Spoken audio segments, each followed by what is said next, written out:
Students thought they could break the new substitute gym teacher with their cruel pranks and relentless mockery. What they discovered about her past left them trembling and begging for mercy in ways they never imagined possible. Before we jump back in, tell us where you're tuning in from, and if this story touches you, make sure you're subscribed, because tomorrow I've saved something extra special for you. Emma Rodriguez smoothed down her baggy sweatshirt one more time before pushing through the heavy doors of Riverside High School. The morning September air carried the scent of freshly cut grass from the football field, where early practice was already underway. At 26, Emma looked barely older than some of the seniors she'd be teaching, a fact that hadn't escaped her notice during her brief orientation meeting with Principal Thomas the day before. Her reflection in the glass doors showed exactly what she'd hoped to project: unremarkable, soft-spoken, forgettable. The oversized athletic wear hung loosely on her frame, completely disguising the lean muscle underneath. Her long, dark hair was pulled back in a simple ponytail, and the thick-rimmed glasses she wore served their purpose of making her appear bookish rather than athletic. Everything about her appearance had been carefully calculated to blend into the background. This was her first real substitute teaching assignment since finishing her education degree, though she'd told Principal Thomas she was fresh out of college and looking to gain experience before applying for permanent positions. The truth was far more complicated, buried beneath layers of carefully constructed normalcy that she'd spent the last 2 years building. The main hallway buzzed with typical high school energy as students rushed to their lockers, exchanged weekend, gossip, and prepared for another Monday morning. Emma made her way toward the gymnasium, studying the layout and noting the various exits out of habit rather than necessity. Old instincts died hard, even when they were no longer needed. Riverside High School was exactly what she'd expected from an affluent Colorado suburb. The facilities were impressive, the trophy cases gleamed with recent victories, and the students carried themselves with the confidence that came from never having wanted for anything. It was a world away from the gritty training gyms and underground, fighting circuits that had defined her previous life. The gymnasium doors opened to reveal a space that would have been impressive by any standard. Polished hardwood floors stretched beneath high ceilings, while championship banners hung proudly from the rafters. The smell of floor wax and decades of athletic achievement filled the air. Emma paused at the threshold, taking in the environment, where she'd be spending the next several weeks while Coach Martinez recovered from his knee surgery. She'd been hired on short notice, which explained why the background check had been relatively superficial. Principal Thomas had seemed more concerned with finding someone who could maintain order and follow basic lesson plans than conducting an exhaustive investigation into her qualifications. The official story was that she'd played some college sports before focusing on her education degree, a half-truth that served her purposes perfectly. Emma made her way to the coach's office, a small space adjoining the main gym that would serve as her temporary headquarters. The desk was cluttered, with whistles, clipboards, and motivational posters featuring various professional athletes. A note from Coach Martinez welcomed her and outlined the basic expectations: maintain student safety, follow the provided lesson plans, and above all, keep the classes under control. That last instruction carried particular weight at Riverside High, where the student body was known for testing substitutes to their breaking point. Emma had heard whispers during her orientation about the fate of previous temporary teachers. One had reportedly quit after just 2 days. Another had been found crying in the supply closet, and a third had simply never returned after lunch on his first day. The warning signs were everywhere, from the way Principal Thomas had emphasized the importance of maintaining authority to the sympathetic looks she'd received from other staff members. But Emma had faced far more intimidating opponents than high school students, even if they didn't know it yet. Her first class wouldn't begin for another 30 minutes, giving her time to familiarize herself with the equipment and layout. She walked the perimeter of the gym, noting the storage areas, emergency exits, and sight lines with the same methodical attention she'd once applied to studying fight venues. The weight room adjoined the main space, filled with machines and free weights that showed heavy use. Everything was well maintained and organized, reflecting the school's investment in its athletic programs. Emma opened the storage room to inventory. The available equipment, basketballs, volleyballs, hockey sticks, and various other sporting goods were neatly arranged on metal shelving. The space was larger than it appeared from the outside, with enough room to store the gymnasium's portable bleachers during off-season. She made mental notes about what would be available for different lesson plans, though she suspected maintaining order would be more challenging than any curriculum requirements. The sound of voices in the hallway announced the arrival of her first class. Emma positioned herself near the entrance, clipboard in hand, projecting the nervous energy she imagined a new substitute teacher would feel. The performance had become second nature over the past 2 years, a necessary mask that protected both her identity and her peace of mind. The students began filing in with the casual confidence typical of seniors who knew they were at the top of the high school hierarchy. Emma observed them carefully, cataloging personalities and potential troublemakers with skills honed through years of reading opponents and assessing threats. The ability to size up adversaries quickly had served her well in previous arenas, and it would prove invaluable here as well. Among the first to enter was Jake Sullivan, though Emma didn't yet know his name. Everything about him screamed alpha. Male in training, from his perfectly styled blonde hair to the way he carried himself with casual arrogance. His Letterman jacket bore multiple pins indicating his status on the lacrosse team, and the deference shown by other students made his social position unmistakable. When he spotted Emma standing uncertainly by the door, his lips curved into a smile that held no warmth. Following close behind was Madison Pierce, whose appearance was so carefully curated it looked like she'd stepped out of a social media feed. Her athletic wear was designer brand, coordinated down to her hair ties and water bottle. The phone, in her hand, was positioned at the perfect angle to capture everything around her, and Emma noticed she was already recording as she entered the gymnasium. The calculating look in Madison's eyes suggested she was constantly evaluating everything for its potential entertainment value. Connor Walsh brought up the rear of the leading group, his massive frame filling the doorway as he entered. The football player's size was impressive even by high school standards, and he moved with the heavy confidence of someone accustomed to intimidating others through physical presence alone. His eyes swept the gymnasium before settling on Emma with undisguised contempt.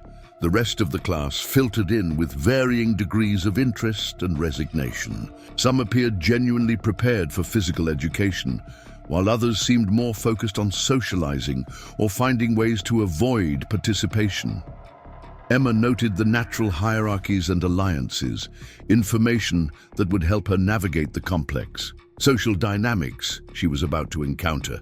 As the final students entered, Emma cleared her throat and attempted to call the class to attention. Her voice, deliberately pitched higher and softer than its natural register, barely carried across the large space. Several students near the back continued their conversations, either not hearing her or choosing to ignore the interruption. Jake exchanged a meaningful glance with his friends, the kind of look that passed between conspirators who had found their next target. Madison's phone was now openly recording, positioned to capture whatever was about to unfold. Connor cracked his knuckles with obvious intent, the sound echoing through the gymnasium like a warning. Emma tried again, raising her voice slightly while maintaining the uncertain tone she'd practiced.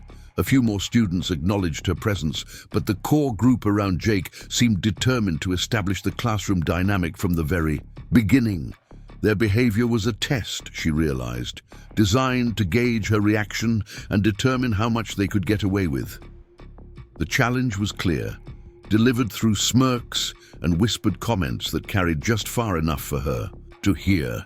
They expected her to crumble under the pressure, to lose control, and provide them with the entertainment they craved. What they couldn't possibly know was that Emma had faced down opponents who could end careers with a single strike, had stood in cages surrounded by thousands of screaming fans, and had learned to channel pressure into precision rather than panic. But that was knowledge she intended to keep buried, at least for now. The carefully constructed identity of Emma Rodriguez, nervous substitute teacher, required her to appear vulnerable and overwhelmed. So she fumbled with her clipboard, cleared her throat again, and prepared to play the role that would protect her secret, while these students revealed exactly who they really were beneath their privileged exteriors. The morning sun streamed through the high windows of the gymnasium, illuminating what would become a battlefield of wills disguised as a simple physical education class. Emma stood at the center of it all, looking every inch the uncertain substitute teacher, while her mind catalogued threats and calculated responses with the precision of a trained fighter. The game was about to begin, though only one participant understood the true rules they'd be playing by. Jake Sullivan had ruled Riverside High's social ecosystem for 3 years running, and he wasn't about to let some nervous substitute teacher disrupt his carefully maintained kingdom. Standing 6 feet tall with the kind of athletic build that came from years of lacrosse training and natural genetics, Jake possessed the dangerous combination of physical capability and social intelligence that made him nearly untouchable within the school's walls. His blonde hair was always perfectly styled, his clothes were always name brand, and his smile could shift from charming to predatory in the span of a heartbeat. The Sullivan family name carried weight in Millbrook, Colorado. His father owned the largest construction company in 3 counties. His mother sat on the school board, and their donations had funded the new athletic wing that bore their family name. This gave Jake a level of protection that extended far beyond typical teenage social dynamics. Teachers knew better than to push too hard. Administrators gave him the benefit of the doubt in disciplinary matters, and other students understood that crossing him meant facing consequences that reached far beyond high school hallways. Jake's inner circle reflected his status perfectly. Madison Pierce brought social media influence and the kind of ruthless ambition that complemented his own desire for dominance. Her family's wealth came from tech investments, and she'd learned early how to weaponize her online presence to build or destroy reputations with surgical precision. Connor Walsh provided the muscle, though his role was more about intimidation than actual violence. The football player's size and intensity were usually enough to resolve any physical challenges. To their group's authority, together they formed a triumvirate that had broken more substitute teachers than anyone bothered to count. Preparing and narrating this story took us a lot of time, so if you are enjoying it, subscribe to our channel. It means a lot to us. Now back to the story. Their methods had been refined through years of practice, starting with simple disrespect and escalating systematically until their target either fled or submitted completely to their will. The process was almost scientific in its precision, and they took genuine pride in their efficiency. Emma's appearance that morning had immediately triggered their predatory instincts. Everything about her screamed vulnerability, from her oversized clothing to her uncertain posture, to the way she fumbled with her clipboard like it might provide some kind of protection. Jake had spotted weakness before she'd even attempted to speak, and his friends had picked up on his interest immediately. The gymnasium fell into an uncomfortable silence as Emma finally managed to call the class to attention, though Jake made sure his compliance was obvious reluctance rather than respect. He positioned himself where his reactions would be visible to the maximum number of students, understanding instinctively that his behavior would set the tone for everyone else. When he chose to mock authority, others followed. When he decided someone was fair game, they became targets for the entire social structure he controlled. Emma began taking attendance, her voice barely carrying across the large space as she called out names from Coach Martinez's roster. Jake waited until she called his name, then responded with exaggerated enthusiasm that drew snickers from his friends and curious glances from other students. Madison captured the moment on her phone, already compositing the footage in her mind. For maximum social media impact, the lesson plan called for a basic fitness assessment, the kind of routine evaluation that Coach Martinez used at the beginning of each semester to gauge his students' physical capabilities. Emma explained the activities with growing confidence, though Jake noticed she kept glancing at her notes as if she might forget the instructions. The apparent nervousness only reinforced his initial assessment of her as an easy target. As the class began their warm-up exercises, Jake made his first move. Instead of following the prescribed stretching routine, he began performing elaborate yoga poses that drew attention and laughter from other students. When Emma politely asked him to follow the standard exercises, he responded with mock confusion, claiming he thought creative interpretation was encouraged in physical education. The response was perfectly calculated to put Emma in an impossible position. If she insisted on strict compliance, she'd appear rigid and controlling. If she allowed the deviation, she'd lose authority over the class structure. Jake had used this exact technique to trap previous substitute teachers, and he watched with satisfaction as Emma struggled with the same impossible choice. Emma's response surprised him. Instead of falling into either trap, she acknowledged his flexibility and suggested he might prefer to demonstrate the proper stretching techniques for students who were less familiar with them. The redirect was smooth enough that Jake found himself momentarily off balance, uncertain whether he'd been complimented or subtly mocked. Madison sensed the shift in dynamics and decided to escalate. During the jumping jack portion of the warm-up, she began performing increasingly exaggerated movements that bordered on suggestive dancing. Her phone, propped against a nearby wall, captured everything for her social media followers. When Emma approached to address the disruption, Madison feigned innocent confusion about the proper technique. The pattern continued throughout the class period, with Jake and his friends probing for weaknesses, while Emma deflected their challenges with responses that never quite gave them the confrontation they were seeking. By the time the bell rang, Jake felt a frustration he wasn't accustomed to experiencing. The substitute teacher hadn't broken down, hadn't lost her temper, and hadn't given them the dramatic reaction that would cement their dominance. As students filed out of the gymnasium, Jake lingered near the exit, ostensibly organizing his belongings while actually studying Emma's behavior. She was cleaning up equipment with methodical efficiency, moving around the space with a kind of spatial awareness that didn't quite fit her nervous substitute teacher persona. When she lifted a stack of heavy mats to return them to storage, Jake noticed that she handled the weight without visible strain, though she was careful to appear as if the task was challenging. During lunch period, Jake convened a strategy session, with Madison and Connor at their usual table in the center of the cafeteria. The location was chosen specifically for its visibility, ensuring that their conversations could be observed by the maximum number of students, even when the details couldn't be overheard. Social dynamics at Riverside High operated on perception as much as reality, and Jake understood the importance of maintaining his image even during private discussions.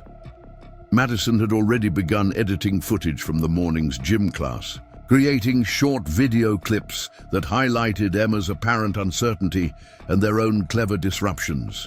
Her followers were responding with encouraging comments and suggestions for future pranks, feeding the cycle of escalation that she'd perfected over years of social media manipulation. The online validation reinforced her belief that their behavior was not only acceptable, but entertaining and worthy of celebration. Connor contributed his own observations about Emma's physical presence, noting that she seemed smaller and less athletic than typical gym teachers. His assessment was colored by years of using size and strength to intimidate opponents on football fields and in school hallways. The possibility that physical presence might not correlate directly with fighting ability was outside his experience and understanding. Their discussion was interrupted by the arrival of Riley Chen, a quiet junior who rarely spoke up in social situations but had been in Emma's first period class. Riley's hesitant approach to their table immediately put the group on alert, as students typically avoided direct interaction with Jake's inner circle, unless they were seeking to join or challenge their authority. Riley's message was simple but intriguing.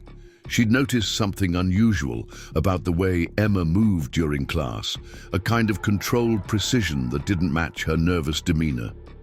The observation might have been dismissed if it had come from someone seeking attention or trying to curry favor, but Riley's reputation for honesty and her obvious reluctance to get involved gave her words unexpected weight. Jake filed the information away while maintaining his dismissive exterior. Riley's comment echoed his own vague sense that something about Emma didn't quite add up, though he couldn't articulate exactly what felt off. The uncertainty bothered him more than he cared to admit, representing a crack in his usual confidence. When it came to reading and manipulating people, the afternoon brought Emma's second class of the day, this one filled with juniors who had already heard whispers about the morning's events. Jake made sure to spread just enough information to prime them for disruption without revealing his own group's specific plans. The rumor mill at Riverside High operated with remarkable efficiency, and he'd learned to use it as a weapon, almost as effective as direct confrontation. Emma entered the gymnasium for her second class with the same uncertain energy she'd displayed. That morning, though Jake thought he detected something different in her posture, she moved through the space with slightly more confidence, as if the successful navigation of her first period had provided reassurance about her ability to handle the challenges ahead. The lesson plan called for basketball drills, which provided Jake with new opportunities for disruption. Instead of attempting the prescribed dribbling exercises, he began performing elaborate trick shots that had no practical value but drew attention and applause from other students. When Emma asked him to focus on fundamental skills, he responded with a lecture about the importance of creativity in athletics, delivered with just enough conviction to make her correction seem petty. Madison escalated her own interference by claiming that the basketball was too heavy for her to dribble properly, then launching into a detailed explanation of how different ball weights might discriminate against students with smaller hand sizes. The argument was absurd enough to be obviously false, but delivered with enough pseudo-academic language to make Emma's dismissal seem anti-intellectual. Connor's contribution was more direct. During scrimmage time, he began playing with unnecessary aggression, using his size advantage to overwhelm smaller students in ways that technically stayed within the rules but clearly violated the spirit of educational athletics. When Emma attempted to moderate his behavior, he expressed confusion about why physical contact would be discouraged in a contact sport. Each challenge was designed to chip away at Emma's authority while maintaining plausible deniability about malicious intent. Jake had perfected these techniques through years of practice, understanding exactly how far he could push before crossing lines that would bring serious consequences. The goal was never to break rules obviously enough to face punishment, but rather to create an atmosphere of subtle chaos that would eventually overwhelm his target's ability to maintain control. Emma's responses continued to surprise him with their measured effectiveness. She acknowledged the validity of creativity while redirecting focus to skill development. She addressed Madison's concerns about equipment while providing alternative exercises that eliminated the supposed problem. She managed Connor's aggression by restructuring the scrimmage format to emphasize teamwork over individual dominance. By the end of the second class, Jake's frustration had crystallized into genuine curiosity. Emma was deflecting their attacks with a level of skill that suggested either extensive training in classroom management or natural talents that didn't match her apparent background. Either possibility represented a challenge to his understanding of how substitute teachers typically responded to pressure. The pattern repeated through Emma's remaining classes that day, with Jake observing from the sidelines as other students attempted their own tests of her authority. Some challenges were spontaneous expressions of typical teenage rebellion, while others were clearly influenced by the whispered instructions he'd provided between periods. In every case, Emma managed to maintain order without providing the dramatic breakdown that would signal her defeat. As the final bell rang and students began departing for their after-school activities, Jake found himself studying Emma with new interest. She was cleaning up the gymnasium with the same methodical efficiency he'd noticed that morning, but now he was watching for specific details rather than general impressions. The way she moved suggested physical conditioning that went beyond casual fitness, though she was clearly making an effort to appear less capable than she actually was. Madison appeared at his shoulder, phone in hand, and social media statistics at the ready. Her morning videos had generated significant engagement, with followers eagerly anticipating updates on their campaign against the new substitute teacher. The online audience was hungry for escalation, providing external pressure that complemented Jake's own desire to reassert his dominance over the situation. Connor joined them near the gymnasium exit, his expression reflecting the same frustration that Jake was feeling. The football player was accustomed to problems that could be solved through straightforward application of size and intimidation, and Emma's resistance to these traditional methods was pushing him toward more direct approaches that might cross lines they'd previously avoided. The three friends stood in silence for several moments, watching Emma complete her end-of-day routine with practiced efficiency. Jake's mind was already working on new strategies for the following day, approaches that would probe deeper into whatever was protecting Emma from their usual techniques. The challenge had become personal now, moving beyond simple entertainment into a test of his ability to break someone who seemed determined not to be broken. As they finally left the school building, Jake caught a glimpse of Emma through the gymnasium windows. She had finished cleaning and was standing alone in the center of the space, her posture completely different from what she'd displayed throughout the day. For just a moment, she stood with perfect balance and controlled stillness that reminded Jake of something he couldn't quite identify. The image stayed with him during the drive home, nagging at his consciousness like a puzzle piece that didn't fit the picture he'd been assembling. Emma Rodriguez was hiding something beyond simple nervousness or inexperience, and Jake was determined to discover what secrets lay beneath her carefully constructed facade. The next morning brought Emma's third day at Riverside High, and Jake arrived early to implement the escalated strategy he'd developed overnight. The plan involved coordination between multiple students across different class periods, designed to create sustained pressure that would eventually overwhelm even the most resilient substitute teacher. He'd recruited allies beyond his usual inner circle, expanding the campaign to include students who were eager to participate in bringing down authority figures. Emma entered the building with the same uncertain energy she'd displayed since her first day, though Jake noticed she was carrying herself with slightly more confidence. The small change in her demeanor suggested that successful navigation of the previous day's challenges had provided reassurance about her ability to handle whatever new tests awaited her. The morning's first period began with Jake implementing a new approach based on careful observation of Emma's previous responses. Instead of obvious disruption, he began asking detailed technical questions about exercise physiology and training methodology, delivered with just enough sophistication to suggest genuine academic interest while actually being designed to expose gaps in her knowledge that would undermine her credibility. Emma's answers revealed a depth of understanding about physical conditioning and athletic performance that surprised not only Jake, but several students who were genuinely interested in sports science. Her explanations were detailed without being condescending, practical without being overly technical, and delivered with a confidence that seemed to grow stronger as she warmed to the subject matter.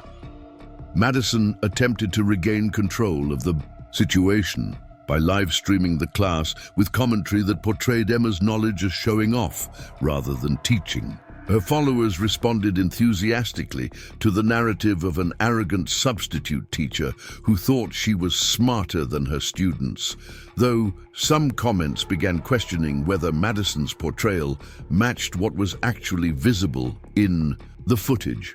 Connor's contribution involved deliberate clumsiness during equipment setup, dropping weights and knocking over cones in ways that appeared accidental but clearly weren't. Emma responded by implementing partner-based accountability systems that made such disruptions more difficult to execute without obvious intentionality. The adaptation was smooth enough that Connor found himself unable to continue the behavior, without making his malicious intent obvious to everyone present.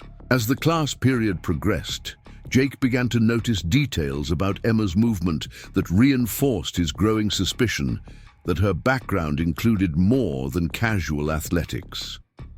When she demonstrated proper form for various exercises, her technique was flawless in ways that suggested extensive training. When she spotted students during weightlifting activities, her positioning and reactions showed the kind of spatial awareness that came from serious athletic experience. The most telling moment came when Connor, frustrated by his inability to disrupt the class effectively, deliberately released his grip on a weighted bar during a bench press exercise. The bar fell toward a smaller student who was serving as his spotter, creating a potentially dangerous situation that required immediate intervention. Emma's response was instantaneous and precise. She moved across the gym with explosive speed, arriving at the bench press station in time to catch the falling bar with perfect hand positioning and controlled strength that prevented any injury to the endangered student. The entire sequence lasted less than 3 seconds, but it demonstrated reflexes and physical capability that were completely inconsistent with her nervous substitute teacher persona. The gymnasium fell silent as students processed what they'd just witnessed. Emma had moved with the kind of trained precision that belonged in professional athletic environments rather than high school physical education classes. Her technique for catching and controlling the weighted bar showed muscle memory that could only have come from extensive experience with similar situations. Jake felt his first moment of genuine uncertainty since Emma had arrived at Riverside High. The speed and skill of her intervention suggested training that went far beyond anything that would be expected from a recent college graduate seeking substitute teaching work. For the first time, he began to consider the possibility that Emma Rodriguez might not be exactly who she appeared to be. Emma seemed to realize that her response had been too revealing. She quickly deflected attention by expressing concern for the student who had nearly been injured, checking for any signs of harm with obvious, genuine care. Her hands were shaking slightly as she guided the shaken student to a nearby bench, though Jake wasn't certain whether the tremor was from adrenaline or from awareness that she'd revealed more than she'd intended. The incident created a shift in classroom dynamics that Jake could feel but couldn't quite articulate. Students who had been prepared to participate in disrupting Emma's authority were now looking at her with new respect, tinged by uncertainty. The casual dismissal of her capabilities that had characterized the previous day's interactions was replaced by a kind of wary attention that suggested they were reassessing their understanding of who they were dealing with. Madison continued, recording throughout the incident, though her commentary had shifted from mocking entertainment to genuine puzzlement about what they'd just witnessed. Her followers were asking questions about Emma's background and training, speculation that Madison couldn't answer because she was beginning to realize how little any of them actually knew about their target. Connor appeared genuinely shaken by the near accident he'd caused, though Jake suspected the football player was more disturbed by Emma's intervention than by the potential consequences of his actions. The ease with which she'd handled the weighted bar suggested physical strength that was completely inconsistent with her unassuming appearance, raising questions about what other capabilities she might be concealing. As the class period drew to a close, Jake found himself studying Emma with new intensity. The confident way she moved around the gymnasium, the precision of her exercise demonstrations, and especially the lightning-fast reflexes she'd displayed during the emergency, all pointed toward a background that included serious athletic training. The nervousness and uncertainty she projected seemed increasingly like performance rather than genuine personality traits. The bell rang, and students began filing out of the gymnasium. But Jake lingered near the equipment storage area, watching Emma's end-of-class routine with fresh eyes. She was reorganizing weights and checking equipment with methodical thoroughness that suggested familiarity with maintaining training facilities. When she thought no one was watching, her movements showed the kind of efficient economy that came from years of practice in similar environments. As Jake finally left the gymnasium, his mind was racing with new questions about Emma Rodriguez and whatever secrets she was working so hard to keep hidden. The substitute teacher, who had seemed like such an easy target, was revealing layers of complexity that challenged everything he thought he understood about the situation. The game was far from over, but for the first time since it had begun, Jake wasn't certain who was actually winning. The cafeteria at Riverside High operated on an unspoken hierarchy that had been established years before Jake Sullivan's arrival and would likely continue long after his graduation. The central tables belonged to athletes and social media influencers. The windows were claimed by academic achievers and art students, while the periphery housed everyone else in carefully maintained segregation. Emma Rodriguez had chosen a small table near the faculty supervision station, close enough to appear connected to the teaching staff, but far enough away to avoid unwanted attention. She picked at her salad with mechanical precision, her mind replaying the morning's incident in the gymnasium over and over again. The moment when Connor's weighted bar had fallen toward the unsuspecting student had triggered responses she'd spent 2 years learning to suppress. Her body had moved with trained instincts that belonged to a different life, revealing capabilities that threatened the carefully constructed identity she'd worked so hard to establish. The tremor in her hands had been real, though not from the adrenaline that onlookers might have assumed. Emma was shaking from the effort of restraining herself, from the internal battle between protective instincts and the need to maintain her cover. Every fiber of her being had wanted to confront Connor about his deliberate recklessness, to make him understand the serious consequences his actions could have produced. Instead, she'd forced herself to play the concerned but ineffective substitute teacher, focusing on the victim rather than addressing the perpetrator. Her phone buzzed with a text from her mother, Dr. Maria Rodriguez, asking about her first few days at the new assignment. Emma stared at the message for several long moments before typing a response that contained just enough truth to avoid outright deception, while omitting the details that would cause her mother to worry. The careful balance between honesty and protection had become second nature, though it never stopped feeling like a betrayal of their close relationship. 3 tables away, Jake Sullivan was conducting his own analysis of the morning's events, while maintaining the appearance of casual lunch conversation with his inner circle. Madison Pierce had her laptop open, reviewing the footage she'd captured during the gymnasium incident with the kind of forensic attention typically reserved for criminal investigations. Connor Walsh sat in uncharacteristic silence, still processing. The ease with which Emma had handled the weighted bar that had required all of his strength to lift. The footage told a story that none of them had been prepared for. Emma's movement across the gymnasium had been captured in high definition, revealing details that hadn't been apparent to observers caught up in the moment. Her acceleration from standing stillness to full sprint had been instantaneous, with none of the awkward build-up that characterized most people's emergency responses.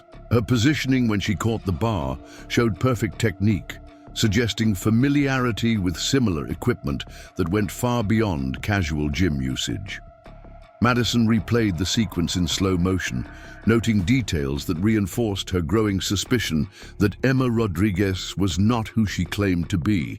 The substitute teacher's facial expression during the intervention had shown focused intensity rather than panic, as if she was executing a practiced response rather than improvising under pressure. Her breathing had remained controlled throughout. The incident, indicating cardiovascular conditioning that seemed inconsistent with her apparent lifestyle. Connor's contribution to their analysis was more personal and considerably more disturbing. He admitted to deliberately causing the near accident, expecting it to expose Emma as incompetent and provide ammunition for future harassment. Instead, her intervention had revealed capabilities that made him question his assumptions about her vulnerability. The casual strength she'd displayed while catching and controlling the weighted bar suggested training that went far beyond anything he'd expected from a substitute teacher. Jake absorbed this information while maintaining his outward composure, though internally he was recalibrating his understanding of the situation. Emma's response to their harassment had been too measured, too controlled, too effective to be accidental. Someone with her apparent background should have been overwhelmed by their coordinated pressure, yet she was navigating their challenges with skills that suggested extensive experience dealing with confrontational situations. The revelation created a new dynamic that Jake found both exciting and unsettling. If Emma was deliberately concealing her true capabilities, then their campaign of harassment wasn't just entertainment anymore. It had become a contest of wills between someone determined to maintain a false identity and someone equally determined to expose the truth. The stakes had been raised beyond simple dominance games into something that felt genuinely consequential. Riley Chen's approach to their table interrupted Jake's strategic planning and immediately put the group on high alert. The quiet junior student rarely initiated social interactions, especially with members of Jake's inner circle, making her presence both unexpected and potentially significant. Her hesitant manner suggested internal conflict about whether to share whatever information had motivated her to seek them out. Riley's message was delivered in the careful, measured tones of someone who understood they were entering dangerous social territory. She'd been researching substitute teacher requirements for her own college applications and had discovered inconsistencies in Emma's apparent qualifications that didn't make sense given the position she'd been hired to fill.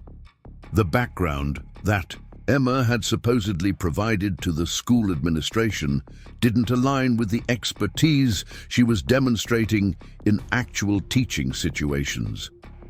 The specific details that Riley provided were more intriguing than Jake had expected. Emma's knowledge of exercise physiology was at graduate level or beyond. Her understanding of injury prevention protocols was more comprehensive than most certified trainers possessed, and her technique demonstrations showed mastery that typically required years of specialized training. None of these capabilities were consistent with someone fresh out of college, with only casual athletic experience. Madison immediately began cross-referencing Riley's information with her own observations, using social media research techniques to investigate Emma's online presence and background. The results were puzzling in their absence rather than their content. Emma Rodriguez had virtually no digital footprint prior to 2 years ago, as if she'd materialized from nowhere with a fully formed but remarkably thin identity. Connor's reaction to Riley's revelations was more visceral and considerably more concerning.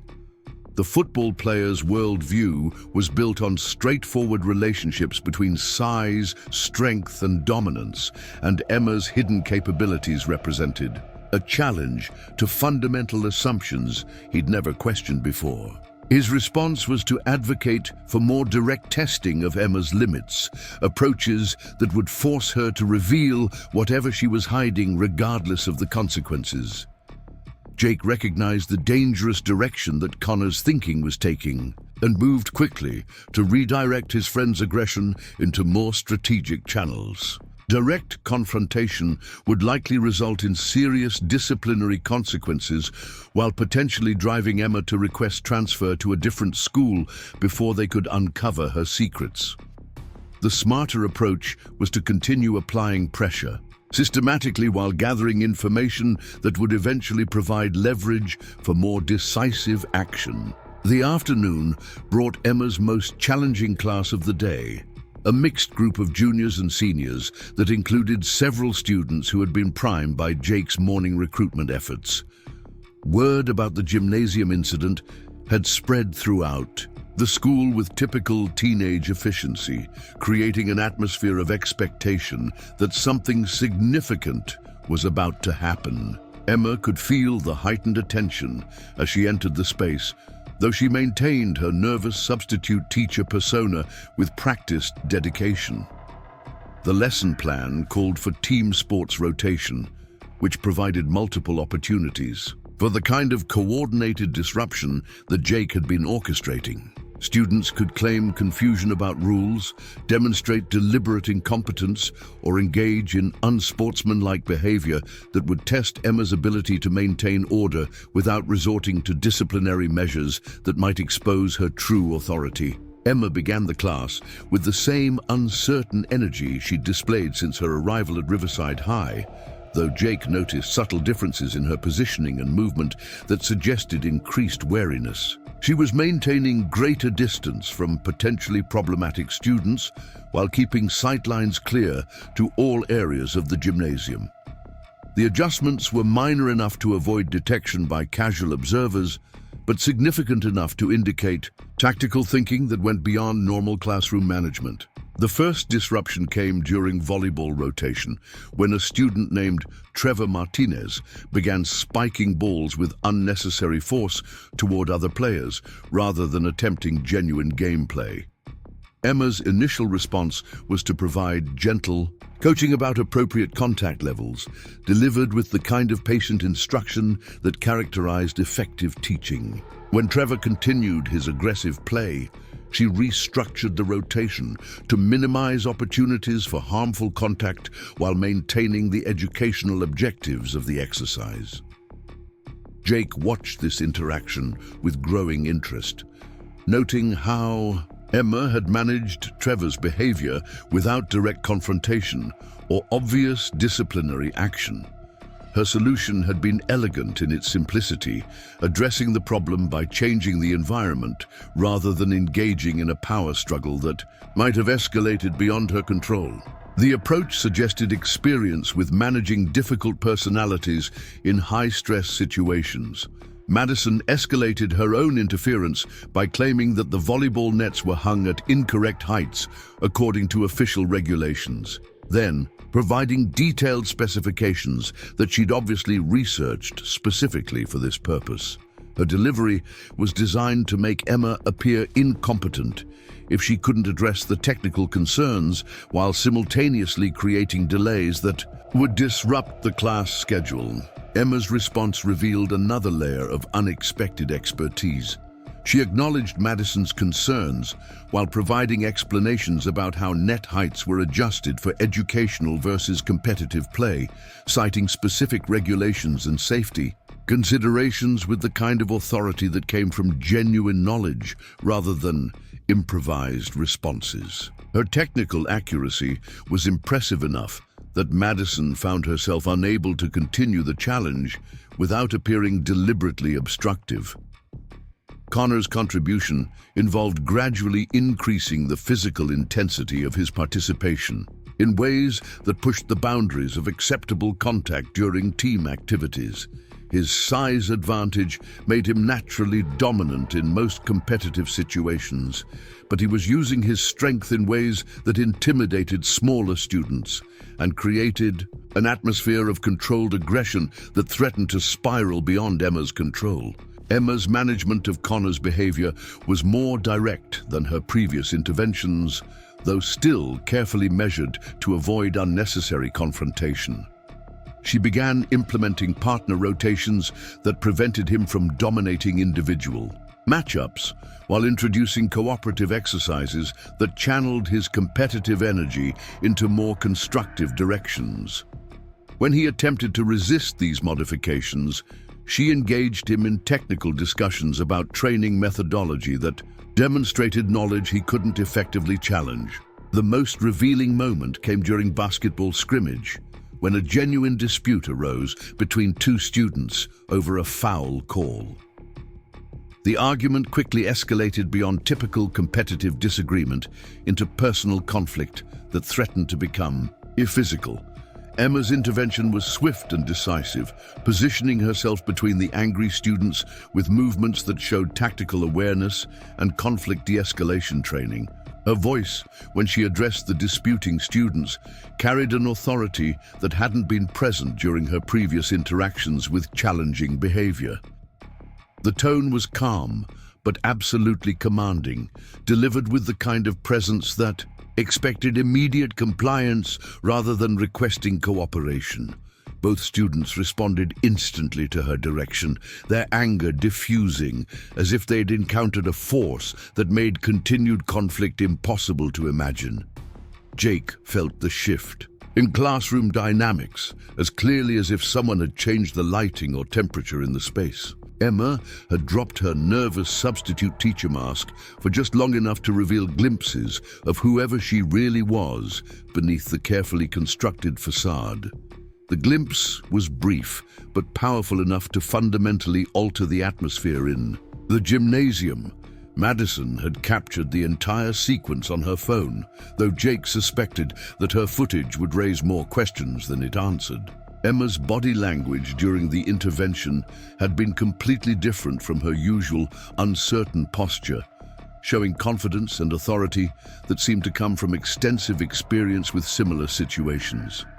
Her technique for positioning herself between the arguing students had been textbook conflict management, executed with precision that suggested professional training. Connor appeared genuinely unsettled by Emma's display of authority, as if he'd encountered something he couldn't categorize within his understanding of how power dynamics were supposed to function. The football player was accustomed to being the most physically imposing presence in any room, but Emma had commanded the situation through sheer force of personality rather than size or strength. As the class period drew to a close, Jake found himself reassessing everything he thought he knew about Emma Rodriguez and her background. The nervous substitute teacher act was obviously a performance, though he couldn't yet determine what she was hiding or why she felt the need to conceal her true capabilities. The challenge had evolved beyond simple harassment into a genuine mystery that demanded resolution. Emma's end-of-class routine provided additional clues for Jake's growing investigation. She moved through the equipment cleanup with efficiency that suggested familiarity with similar environments. Her spatial awareness remained consistently high, and her physical conditioning was becoming more apparent as he learned what details to observe. Everything about her behavior indicated extensive athletic training, though she was clearly working hard to minimize the visibility of her true fitness level. The final bell released students from the gymnasium, but Jake lingered near the exit to observe Emma's private behavior when she thought she was unobserved. The transformation was subtle but unmistakable. Her posture straightened, her movements became more fluid and confident, and her facial expression showed the kind of focused intensity that belonged in competitive environments rather than educational settings. As Jake finally left the building, his mind was already working on strategies for the following day's escalation. Emma Rodriguez was hiding something significant, and he was determined to discover what secrets lay beneath her carefully maintained facade. The game had become personal now, moving beyond entertainment into a test of wills that would determine who truly controlled the dynamics at Riverside High School. The drive home provided time for Jake to process the day's revelations and plan his next moves. Emma's response to their harassment had been too sophisticated, too controlled, and too effective to be accidental. Someone with her apparent background should have cracked under the sustained pressure they'd been applying, yet she was not only surviving, but adapting to their tactics with skills that suggested extensive experience dealing with confrontational situations. Madison's social media analysis had revealed additional inconsistencies that reinforced Jake's growing suspicion that Emma Rodriguez was not who she claimed to be. Her online presence was too clean, too recent, and too carefully curated to be authentic. People didn't simply appear in the digital age without leaving traces of their previous lives, yet Emma seemed to have done exactly that. Connor's reaction to the day's events was more concerning than helpful, as the football player's frustration was pushing him toward approaches that might cross legal boundaries or result in serious disciplinary consequences. Jake recognized the need to channel his friend's aggression more strategically while gathering the information necessary to expose whatever Emma was hiding. The puzzle pieces were beginning to form a picture that Jake couldn't yet fully comprehend, but he was certain that Emma Rodriguez was concealing capabilities and background that made her far more dangerous than any substitute teacher had a right to be. Tomorrow would bring new opportunities to test her limits and hopefully reveal the truth that she was working so hard to keep hidden. The challenge had evolved beyond simple dominance games into something that felt genuinely consequential, and Jake was determined to win, regardless of what secrets Emma might be hiding beneath her carefully constructed facade. The storm clouds gathering over Millbrook, Colorado that Thursday afternoon seemed to mirror the tension building inside Riverside High School's gymnasium. Emma Rodriguez stood alone in the center of the polished hardwood floor, her hands trembling, with restraint rather than fear, as she prepared for what she knew would be the final confrontation. Jake Sullivan's escalating campaign of harassment had reached a breaking point that could no longer be deflected with careful misdirection and patient teaching techniques. The anonymous note that had been slipped into her locker that morning had made the situation crystal clear. "Meet us in the gymnasium after school if you want to keep your little secret safe. We know you're not who you pretend to be."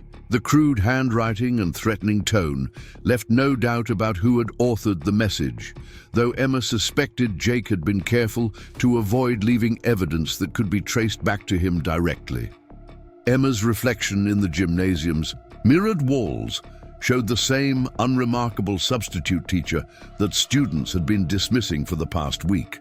But beneath the oversized clothing and nervous exterior, her body was coiled with the kind of controlled tension that belonged in professional fighting arenas. Every muscle fiber carried memory of thousands of hours of training, countless sparring sessions, and the brutal conditioning that had once made her name feared in octagon cages across 3 continents. The sound of footsteps echoing through the empty corridors announced the arrival of her tormentors, though Emma had been tracking their approach for several minutes through subtle audio cues that most people would never notice. Her enhanced situational awareness was just one of many skills that had been honed through years of preparation for environments where failure meant serious physical consequences rather than mere embarrassment. Jake Sullivan entered first, his usual confident swagger slightly exaggerated to compensate for the uncertainty he'd been feeling since Emma's capabilities had begun revealing themselves. Behind him came Madison Pierce, her phone already recording despite the risk of capturing evidence that might incriminate them in whatever they were planning. Connor Walsh brought up the rear, his massive frame filling the doorway as he surveyed the gymnasium with the predatory intensity of someone preparing for violence. Emma turned to face them with movements that were deliberately measured and controlled, though she could feel the familiar pre-fight clarity beginning to settle over her consciousness. Her vision sharpened, her hearing became more acute, and her awareness of spatial relationships reached the heightened state that had once given her decisive advantages over opponents who possessed superior size or strength. Jake positioned himself at what he believed was a safe distance, close enough to project authority, but far enough away to avoid immediate retaliation if Emma proved more dangerous than anticipated. His smile carried the cold satisfaction of someone who believed he held all the advantages in an upcoming confrontation, though Emma could see the uncertainty flickering behind his confident facade. The first words out of Jake's mouth confirmed what Emma had already suspected about his intentions. "We've been doing some research about you, Miss Rodriguez, and the things we've discovered are very interesting. It turns out that substitute teachers, with your apparent qualifications, don't usually demonstrate the kind of expertise you've been showing in our classes." Madison stepped forward with her phone positioned to capture Emma's reaction, clearly expecting the revelation to produce panic or desperate attempts at denial. Her social media followers had been primed for this confrontation through carefully edited videos and dramatic build-up posts that portrayed Emma as a fraud about to be exposed. The anticipation had generated thousands of comments and shares, creating external pressure that reinforced Madison's belief in the righteousness of their actions. Connor remained near the gymnasium entrance, his presence serving multiple functions as intimidation, backup muscle, and potential barrier to prevent Emma from fleeing before they could extract whatever information they were seeking. His expression showed the same cold anticipation that he typically displayed before delivering punishment hits during football games, suggesting that he was prepared for this confrontation to become physical. Emma's response was delivered in the same soft, uncertain voice that had characterized all of her interactions at Riverside High, though she could feel the protective mask beginning to slip as her true personality started asserting itself. "I'm not sure what you think you've discovered, but I'm just here to do my job and help students learn about physical fitness and teamwork." The denial only seemed to fuel Jake's conviction that he was on the right track. His follow-up questions revealed the extent of the investigation he'd been conducting, including attempts to verify her educational background, research into her virtually non-existent social media presence, and analysis of her teaching techniques that had revealed expertise far beyond what her official qualifications should have provided. Madison contributed her own evidence through a presentation of video footage that had been edited to highlight moments when Emma's carefully maintained facade had slipped. The clips showed her moving with athletic grace that contradicted her nervous personality, demonstrating technical knowledge that exceeded normal expectations, and most damning of all, intervening in the weighted bar incident with reflexes and strength that belonged in professional athletic environments. Connor's contribution was more direct and considerably more menacing. He began moving around the gymnasium's perimeter, ostensibly examining equipment, but actually positioning himself to cut off potential escape routes while creating an atmosphere of implied threat. His size and athletic conditioning were being used as weapons of intimidation, though Emma recognized his movement patterns and tactical thinking from her own experience studying opponents before fights. The interrogation continued for several minutes, with Jake systematically presenting evidence while demanding explanations that Emma couldn't provide without revealing the truth she'd worked so hard to conceal. Each question pushed her closer, to the breaking point where maintaining her cover story would become impossible, forcing a choice between flight and the kind of confrontation she'd been avoiding since arriving in Millbrook. Emma's hands had stopped trembling, though not because her nervousness had decreased. The tremor had been replaced by the steady stillness that preceded explosive action, a state of controlled readiness that her body remembered from dozens of professional fights. Her breathing had shifted into the deep, rhythmic pattern that maximized oxygen delivery while maintaining the calm focus necessary for tactical decision-making under pressure. The turning point came when Jake made the mistake of threatening to expose her secrets to Principal Thomas and the school board, potentially destroying not only her current position, but also the new life she'd built in Colorado. His words carried the casual cruelty of someone who had never faced serious consequences for his actions, and they triggered protective instincts that Emma had been suppressing for too long. Madison continued recording as Emma's posture began to change in ways that were subtle but unmistakable to anyone who understood body language and threat assessment. The nervous substitute teacher was disappearing, replaced by someone who carried herself with the kind of controlled intensity that belonged in environments where violence was not just possible, but expected.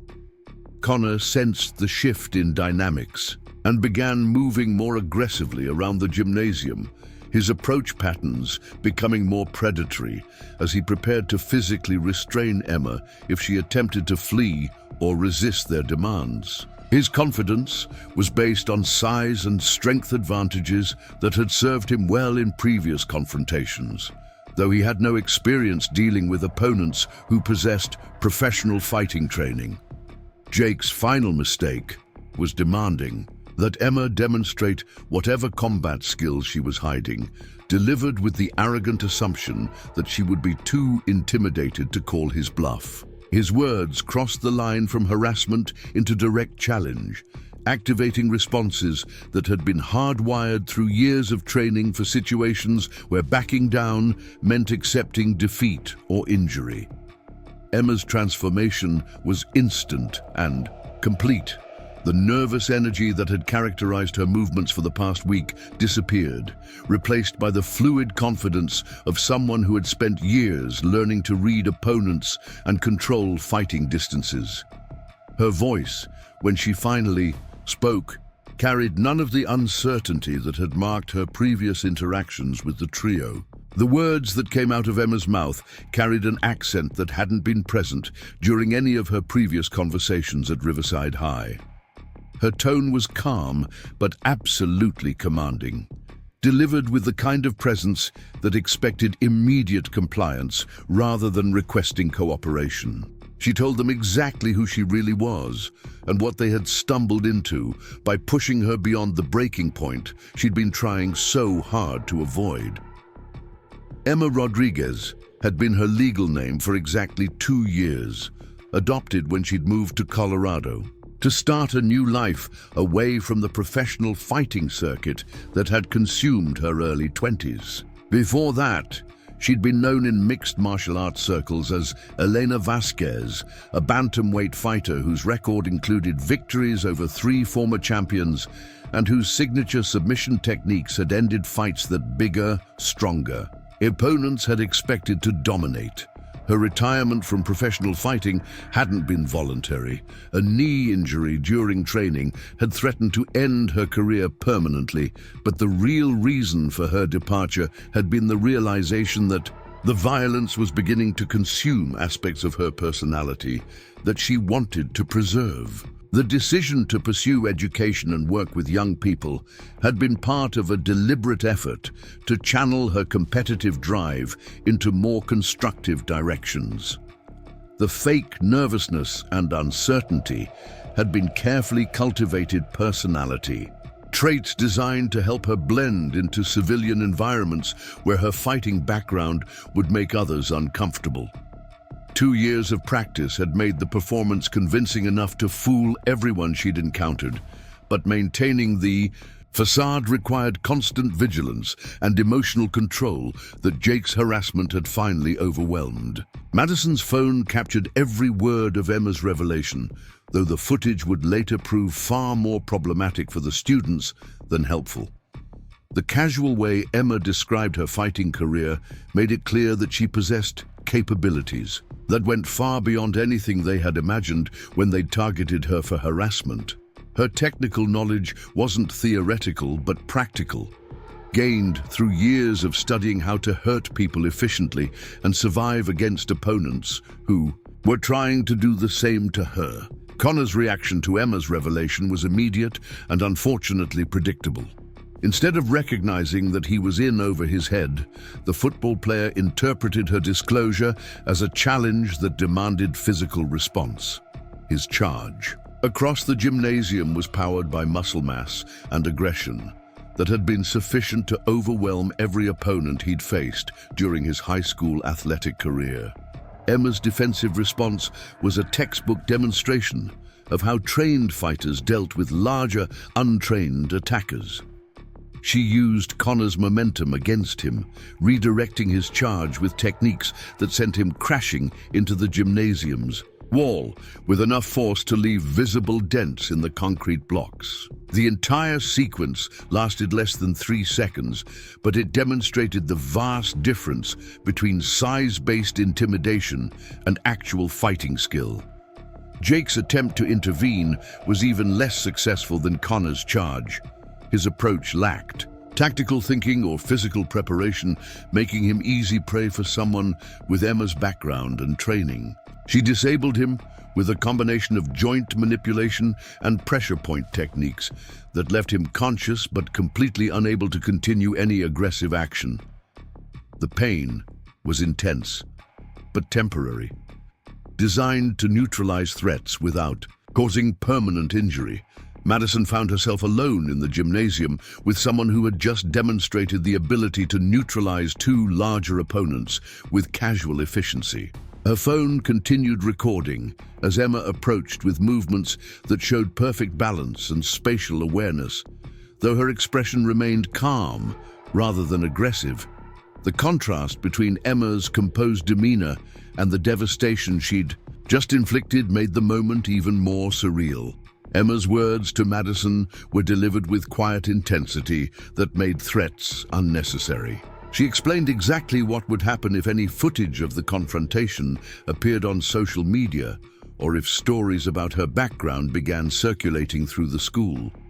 The consequences she described were specific enough to be credible and severe enough to ensure compliance, though they were delivered with the matter-of-fact tone of someone stating simple facts rather than making dramatic threats. The cleanup of the gymnasium took surprisingly little time, considering the violence that had just occurred.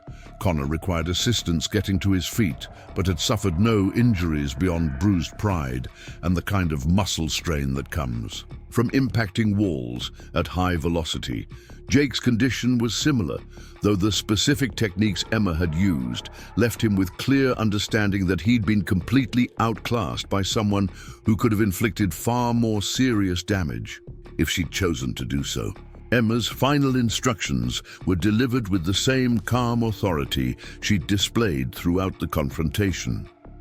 The 3 students would receive medical attention if needed, but they would explain their injuries as accidents that occurred during unsupervised gymnasium activities. Any deviation from this story would result in Emma providing her own version of events, including detailed explanations of their harassment campaign and the evidence she'd been collecting throughout the week. The school administration would receive Emma's resignation effective immediately, citing personal family obligations that required her to return home to care for an ill relative. Her recommendation would be that the school implement more rigorous background checking procedures for substitute teachers, while also establishing clearer protocols for student behavior during temporary instructor assignments. Madison's footage would be deleted in Emma's presence, though she was welcome to keep edited versions that showed only her own group's harassment activities if she wanted evidence of her behavior for future reference. Any copies or backups that later surfaced would result in Emma sharing her own comprehensive documentation of their systematic bullying campaign with appropriate authorities. The three students left the gymnasium in subdued silence, their entire understanding of power dynamics and social hierarchies fundamentally altered by the encounter. Jake's confidence had been replaced by the kind of wariness that comes from discovering the world contains forces beyond your control or comprehension. Madison's social media empire suddenly felt fragile and dangerous, built on assumptions about consequence and accountability that had proven dangerously naive. Connor's size and strength advantages had been revealed as illusions when confronted by actual professional-level training and experience. Emma remained alone in the gymnasium for several minutes after their departure, processing what had just occurred and considering the implications for her carefully constructed new life. The confrontation had been inevitable once Jake's investigation had gotten close to uncovering her true identity, but she hadn't anticipated how satisfying it would feel to drop the protective facade she'd maintained for so long. Her reflection in the mirrored walls showed someone who was no longer pretending to be harmless or uncertain. The nervous substitute teacher had been completely replaced by Elena Vasquez, professional fighter, and Emma wasn't entirely certain which identity felt more authentic anymore. The past week had proven that complete reinvention was more difficult than she'd anticipated, especially when it required suppressing fundamental aspects of her personality and capabilities. The drive home through Millbrook's quiet suburban streets provided time for Emma to consider her options and plan the next phase of her life. The teaching experiment had ended badly, but it had also taught her valuable lessons about the kind of environment where she might be able to build a sustainable civilian identity. Working with young people remained appealing, but she needed situations where her background would be seen as an asset rather than a liability that required constant concealment. Her mother was waiting with dinner and questions about how the day had gone, creating the familiar challenge of balancing honesty with protection that had characterized their relationship since Emma's retirement from fighting. Dr. Rodriguez had supported her daughter's decision to leave the sport behind, but she also understood that fundamental personality traits couldn't be erased through simple career changes. Emma's explanation of the day's events was carefully edited to emphasize the positive aspects of her teaching experience while minimizing the details that would cause her mother to worry about her safety or emotional well-being. The story she told focused on her decision that substitute teaching wasn't the right fit for her goals, rather than the harassment campaign that had forced a violent confrontation. The conversation continued long into the evening, covering topics that ranged from Emma's immediate plans to her long-term goals for building a life that could accommodate both her fighting background and her desire for peaceful civilian pursuits. Dr. Rodriguez offered perspective gained from her own career transitions, while acknowledging that her daughter's situation involved unique challenges that couldn't be solved through conventional approaches. The final resolution came 3 days later when Emma received a call from Principal Thomas expressing concern about her sudden departure and requesting a meeting to discuss possible alternatives to resignation. Her polite but firm refusal was accompanied by recommendations for substitute teacher screening procedures that would help prevent similar situations in the future, delivered with the kind of professional authority that left no doubt about her competence despite her brief tenure.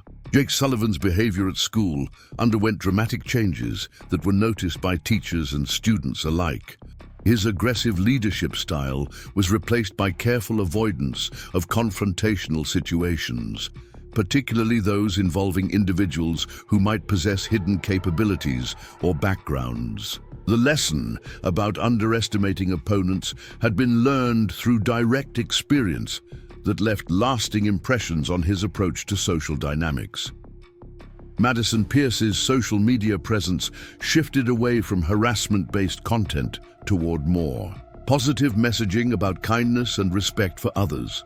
Her followers noticed the change, but attributed it to natural maturation rather than specific experiences that had taught her about the potential consequences of targeting the wrong people. The edited footage of Emma's revelation remained in her personal files as a reminder of how quickly situations could escalate beyond control. Connor Walsh's newfound respect for authority figures, particularly those who appeared physically unimposing, became a source of ongoing curiosity among his teammates and friends. His explanation that some people possessed hidden strengths was accepted as general wisdom rather than personal testimony based on direct experience. The bruises from his impact with the gymnasium wall served as private reminders of the encounter for several weeks. Emma's search for a new career direction eventually led her to opportunities in personal security and self-defense instruction, fields where her fighting background would be valued rather than concealed. The transition required relocating to a larger city with more diverse employment options, but it also provided the chance to integrate her past experiences with her current goals rather than trying to deny or suppress them. The incident at Riverside High School became a defining moment that changed the trajectory of multiple lives, though the full details remained known only to the 4 people who had been present in the gymnasium that afternoon. For Emma, it represented the end of one identity and the beginning of another that could accommodate both her fighting heritage and her desire to contribute positively to other people's lives. The lesson learned was that authenticity ultimately proved more sustainable than performance, even when the truth carried risks that careful deception was designed to avoid. Emma's brief career as a substitute teacher had ended in failure, but it had also provided valuable insights about the kind of person she wanted to become and the type of environment where that transformation might be possible. The story of the substitute gym teacher who turned out to be a professional fighter became part of Riverside High School's unofficial legend, though the details were never fully confirmed and grew more dramatic with each retelling. Students learned to be more careful about targeting teachers who seemed vulnerable, while administrators implemented new policies designed to better support both substitute instructors and the students they served. For everyone involved, the confrontation served as a reminder that appearances could be deceiving and that the consequences of harassment could extend far beyond anything they had previously imagined.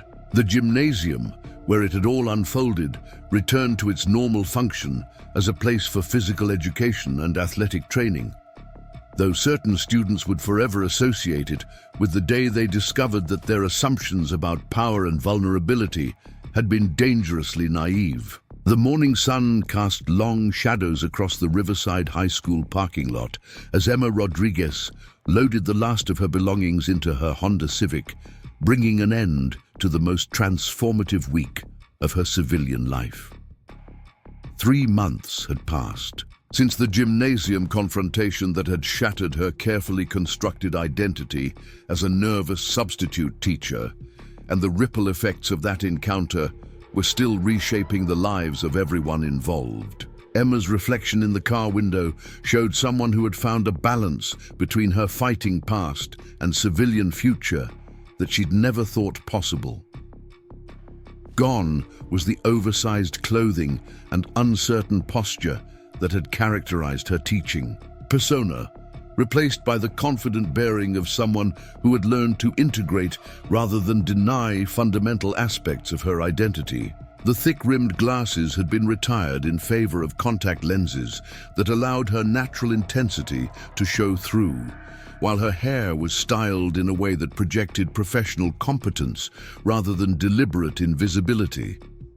Her new position as a self-defense instructor at Denver's premier martial arts academy had provided the perfect bridge between her combat sports background and her desire to make positive contributions to other people's lives. The job allowed her to use her technical expertise while helping clients develop confidence and skills that could protect them in dangerous situations.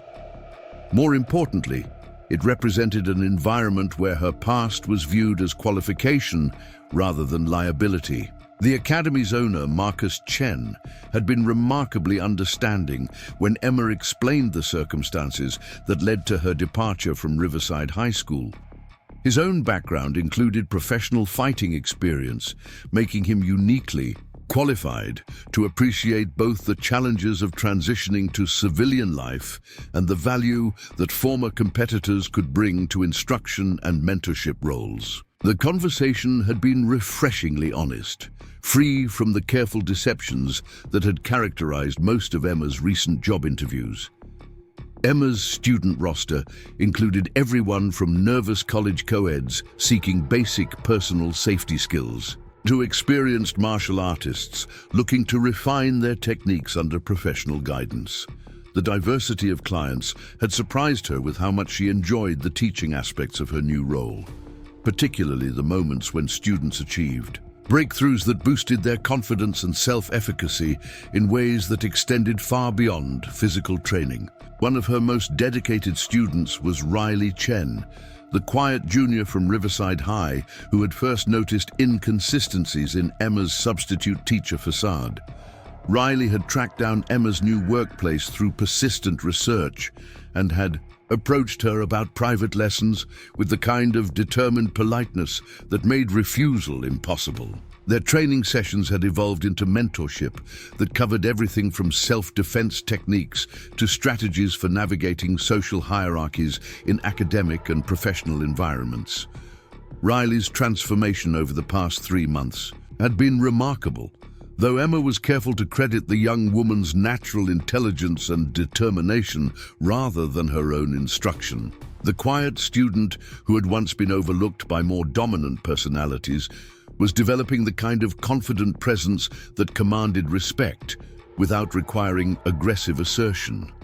Her grades had improved, her social interactions had become more assertive, and her college application essays reflected newfound clarity about future goals and ambitions. The relationship had provided Emma with insights about the positive impact that authentic mentorship could have on young people's development, validating her instinct that working with students represented a meaningful career direction. The teaching skills she'd developed during her brief substitute tenure were proving valuable in contexts where her fighting background enhanced rather than undermined her credibility and effectiveness. Emma's mother had been remarkably supportive of the career transition, though Dr. Rodriguez had initially expressed concerns about her daughter returning to environments that were closely connected to the fighting world she'd worked so hard to leave behind. Their conversations about finding balance between authentic self-expression and emotional safety had helped Emma articulate goals that honored both her competitive heritage and her desire for peaceful civilian pursuits. The academy position had also provided Emma with opportunities to participate in instructor seminars and certification programs that were expanding her technical knowledge while connecting her with other former competitors who had made similar career transitions. The community of former fighters working in instruction, security, and related fields had proven to be a valuable source of both professional development and personal support. Meanwhile, at Riverside High School, the aftermath of Emma's revelation continued to reshape social dynamics in ways that extended far beyond the three students who had been directly involved in the confrontation. Word about the substitute teacher, who had turned out to be a professional fighter, had spread through the student body despite efforts to keep the details confidential, creating a kind of legendary status that influenced how students approached interactions with temporary instructors. Jake Sullivan's transformation had been the most dramatic among the three students who had experienced Emma's true capabilities firsthand. The arrogant social leader who had once terrorized substitute teachers and dominated classroom environments, through intimidation, had evolved into someone who approached authority figures with genuine respect rather than calculated defiance. His grades had improved significantly as he channeled competitive energy that had previously been directed toward harassment into academic achievement and legitimate athletic pursuits. The change in Jake's behavior had not gone unnoticed by teachers and administrators who had struggled with his disruptive influence for years. Principal Thomas had initially attributed the improvement to natural maturation, but the consistency and completeness of the transformation suggested experiences that had fundamentally altered Jake's understanding of power dynamics and personal responsibility.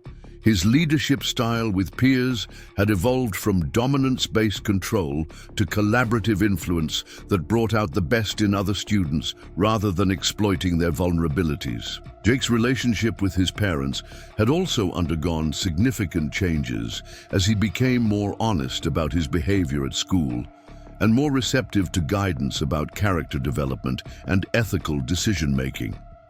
Mr. and Mrs. Sullivan had noticed their son's increased humility and consideration for others, though they attributed the positive changes to the natural wisdom that came with approaching graduation and adult responsibilities. The lacrosse team had benefited enormously from Jake's evolved leadership approach, achieving their best seasonal record in years under his more collaborative and supportive captaincy. His teammates responded positively to his emphasis on mutual improvement and team cohesion rather than the fear-based motivation that had previously characterized his interactions with other players. The coaching staff had praised his development as both an athlete and a leader, recommending him for college. Recruitment programs that valued character as much as athletic ability. Madison Pierce's journey had involved completely reimagining her relationship with social media and online influence, transitioning from content that exploited others' vulnerabilities to messaging that promoted kindness, inclusivity, and positive personal development. Her follower base had initially resisted the change, but her authentic commitment to the new direction had gradually attracted an audience that valued substance over sensationalism. The transformation had required Madison to confront uncomfortable truths about the impact her previous content had on both her targets and her audience. Working with a counselor who specialized in helping young people navigate social media dynamics, she had developed strategies for using her platform to highlight positive stories and promote causes that aligned with her evolving values and priorities. Madison's academic performance had improved dramatically as she redirected the energy and creativity that had previously been focused on harassment campaigns toward legitimate creative projects and community service initiatives. Her teachers had noticed increased empathy and consideration in her interactions with classmates, particularly those who had previously been targets for her online content. The college application process had provided Madison with opportunities to reflect on personal growth and future goals in ways that emphasized service and positive contribution rather than fame and influence for their own sake. Her essays about learning from mistakes and developing ethical frameworks for social media use had impressed admissions counselors who appreciated both her honesty and her commitment to continued personal development. Connor Walsh's evolution had been more subtle but equally significant, involving a fundamental shift in how he understood and used his physical size and strength. The football player who had once relied on intimidation and aggression to resolve conflicts had developed more sophisticated approaches to leadership and conflict resolution that emphasized protection of vulnerable individuals rather than domination of potential opponents.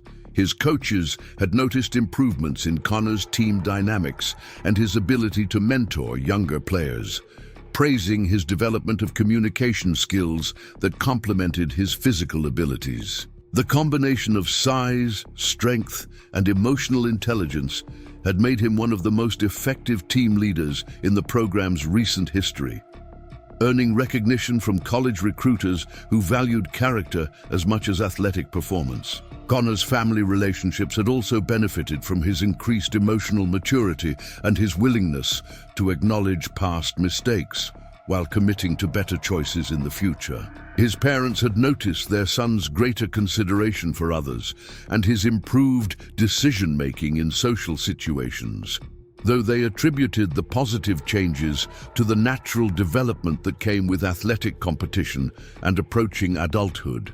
The academic environment at Riverside High School had experienced broader improvements that administrators tentatively attributed to enhanced policies around substitute teacher support and student behavior management. The new protocols that had been implemented following Emma's departure had created clearer expectations and consequences that benefited both temporary instructors and the students they served. Riley Chen's growing confidence and assertiveness had made her an unexpected leader among students who had previously felt marginalized or overlooked by more dominant social groups. Her example had inspired other quiet or socially anxious students to develop their own voices and pursue opportunities that they might have previously avoided due to fear or uncertainty. The changes at Riverside High had attracted attention from education professionals who were studying the factors that contributed to positive school climate and student behavior. While the specific details of Emma's encounter with Jake, Madison, and Connor remained confidential, the overall improvements in substitute teacher retention and student respect for authority had become a model for other schools facing similar challenges.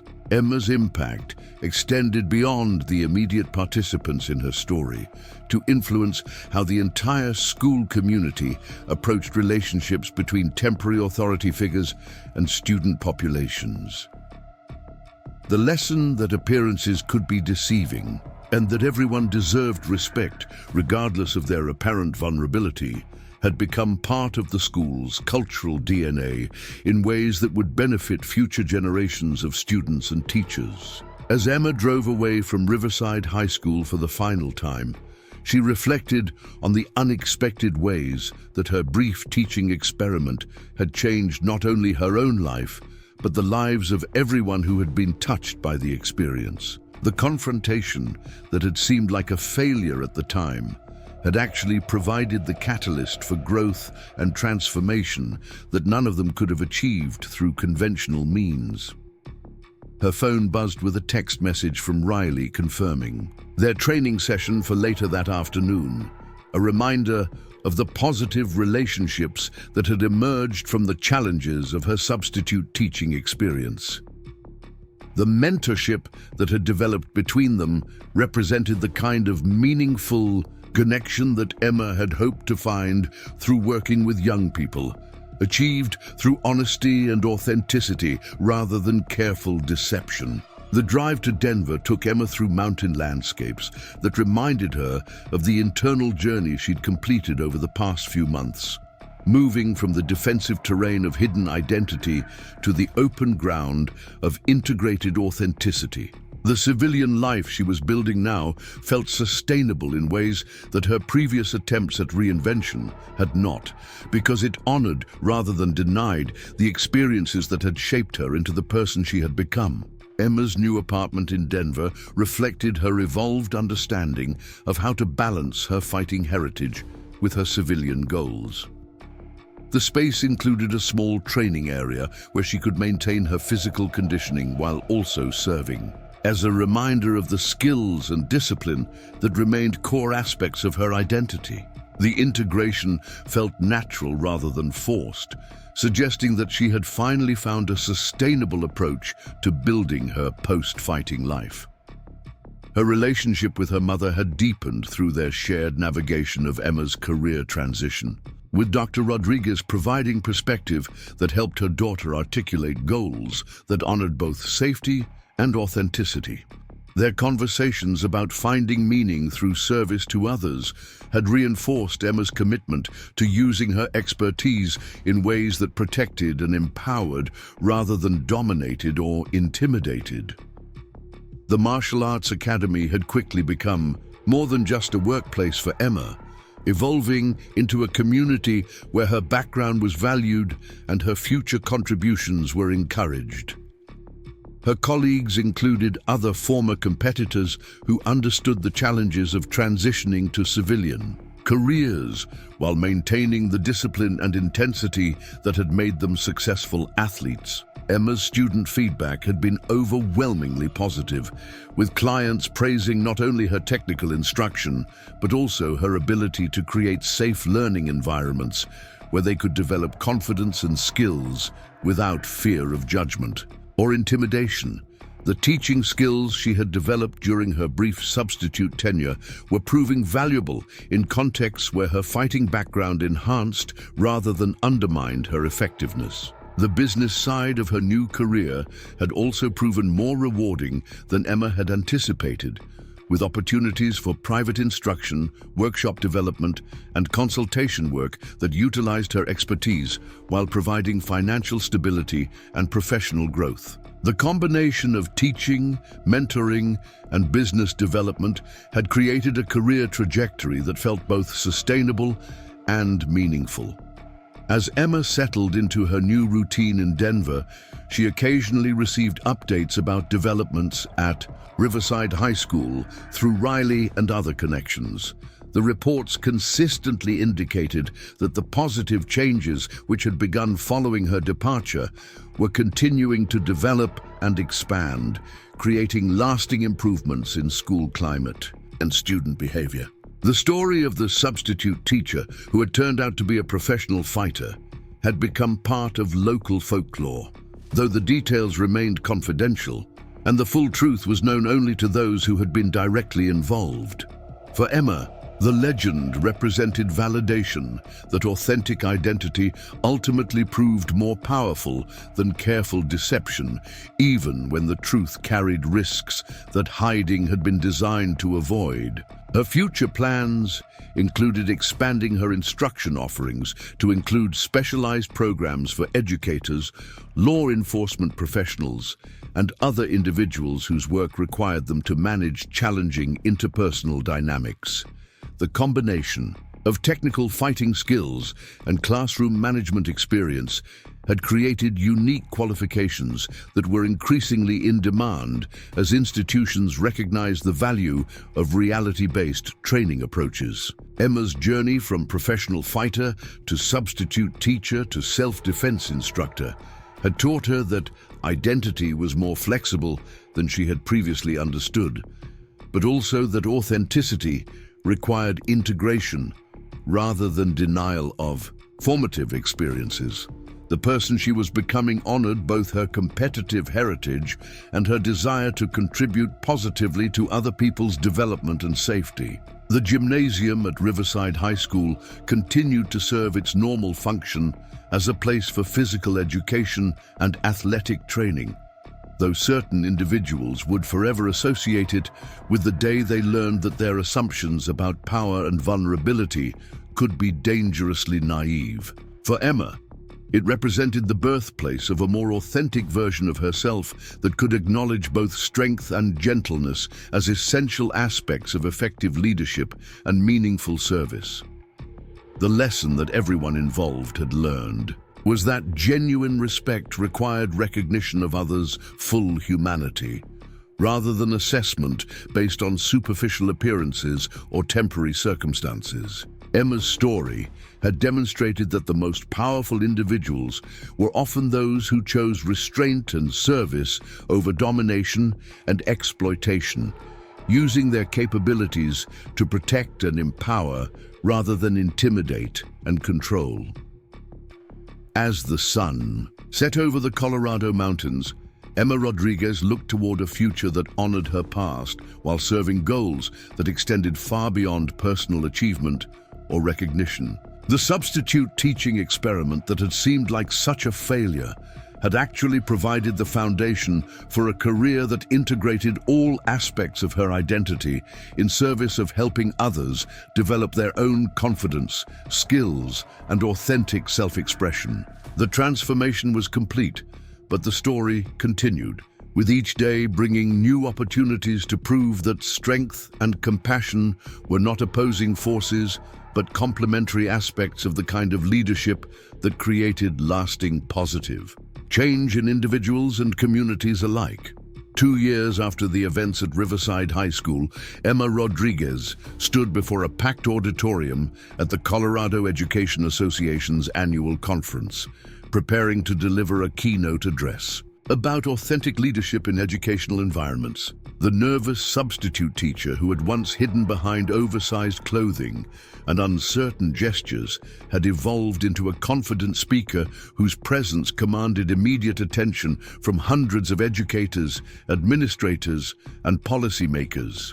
Her topic, "When Strength Meets Service, Redefining Power Dynamics in Schools," had drawn the largest audience in the conference's 15-year history. Word about her unique perspective on classroom management and student engagement had spread through professional networks after her innovative programs at the Denver Martial Arts Academy had begun producing remarkable results with at-risk youth and struggling students. Emma's approach to education had been shaped by hard-won understanding that authentic authority came not from dominance or intimidation, but from the confidence that came with knowing exactly who you were and what you stood for.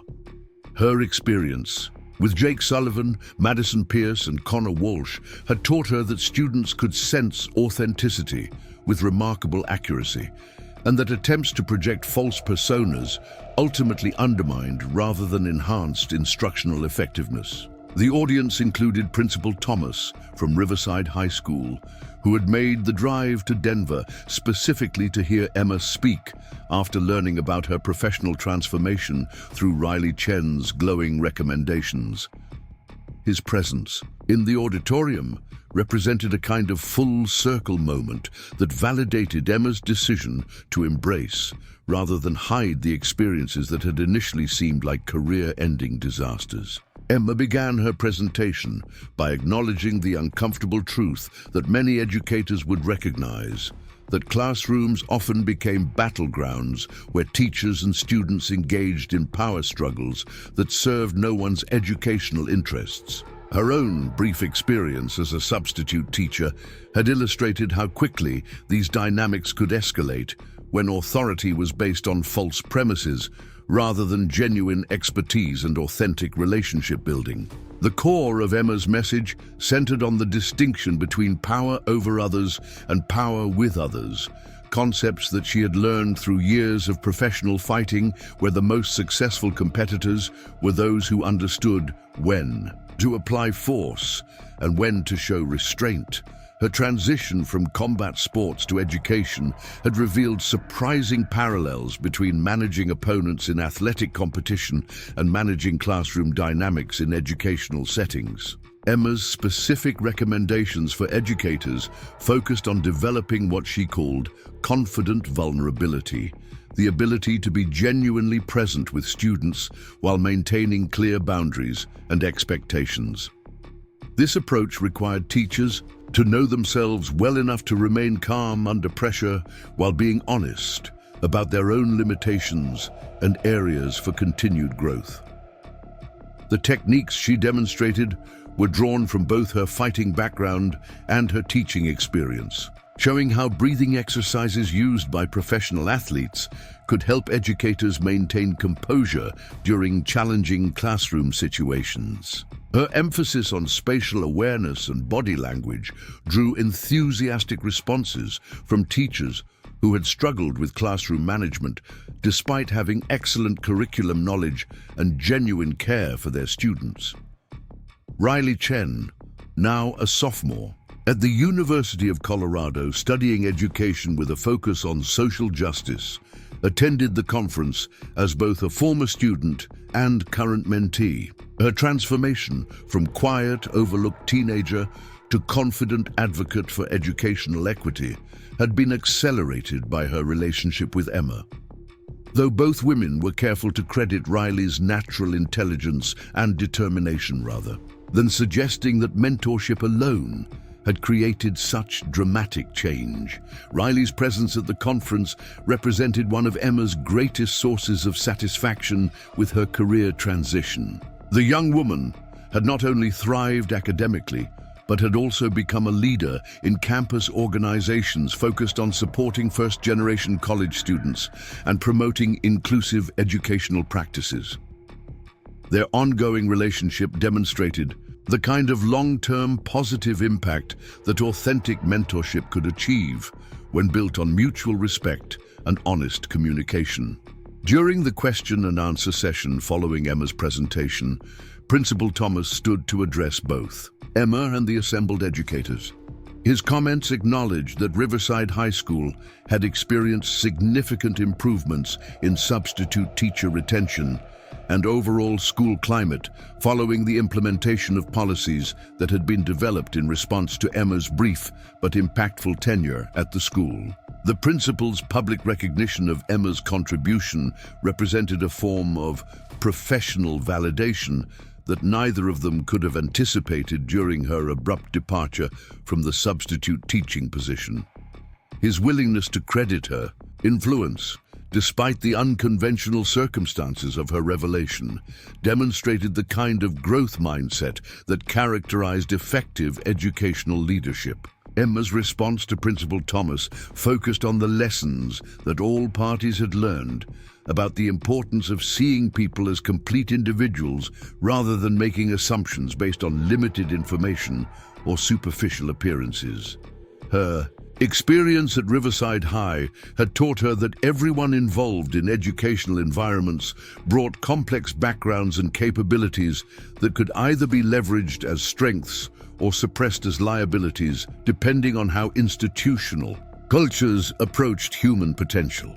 The conference presentation marked a significant milestone in Emma's professional development, establishing her as a recognized expert in the intersection of personal empowerment and educational effectiveness. Invitations to speak at other conferences and consulting requests from school districts began arriving within days of her keynote address, creating opportunities to expand her impact beyond individual instruction to systemic change in educational institutions. Emma's mother, Dr. Rodriguez, had attended the conference as a proud observer of her daughter's professional success, but also as someone who understood the personal journey that had made such achievements possible. Their relationship had deepened through shared navigation of Emma's career transition, with both women learning to balance honesty about challenges with celebration of growth and accomplishment.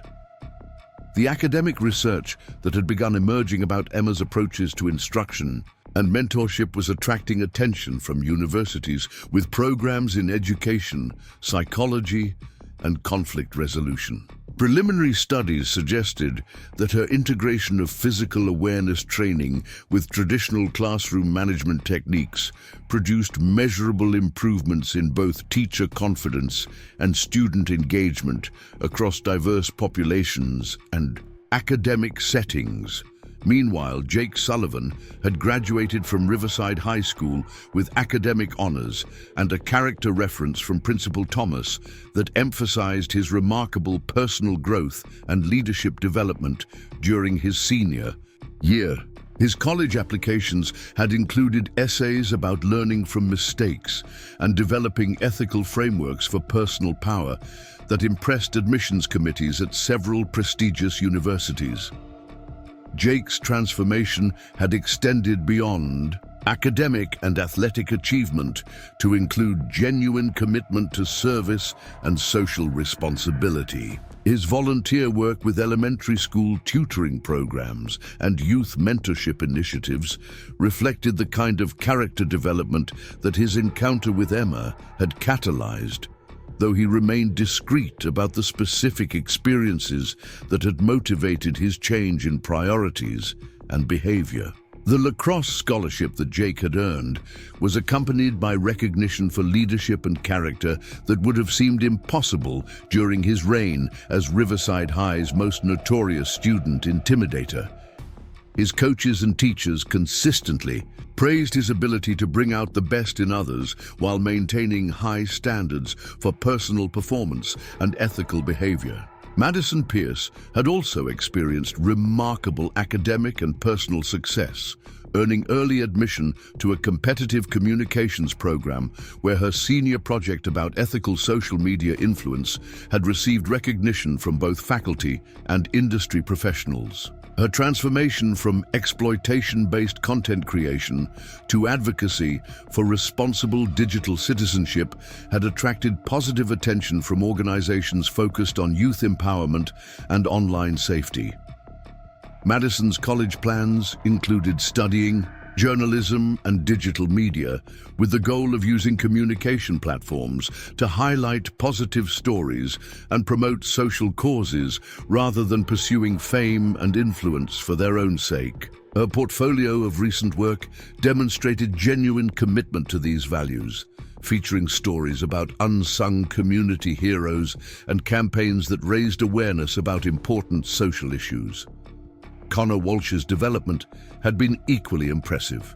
With his combination of athletic ability and emotional intelligence, earning recognition from college football programs that valued character as much as physical performance. His approach to team leadership emphasized protection and empowerment of all team members rather than the intimidation-based dynamics that had characterized his high school behavior.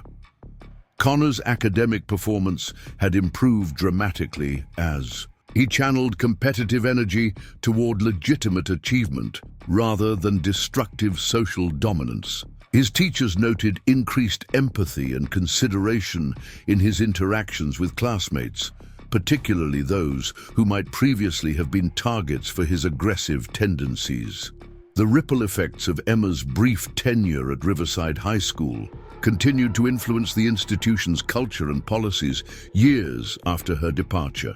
The enhanced protocols for substitute teacher support and student behavior management had created lasting improvements that benefited countless educators and students who never knew about the specific events that had motivated these positive changes. Emma's current work at the Denver Martial Arts Academy had expanded to include specialized programs for educators, law enforcement professionals, and social workers who needed to manage challenging interpersonal dynamics in their professional roles. The combination of technical self-defense skills and conflict de-escalation training had proven valuable for individuals whose work required them to maintain authority while showing care and respect for the people they served. Her client testimonials consistently emphasized not only improved physical confidence, but also enhanced emotional resilience and communication skills that transferred to all areas of their personal and professional lives.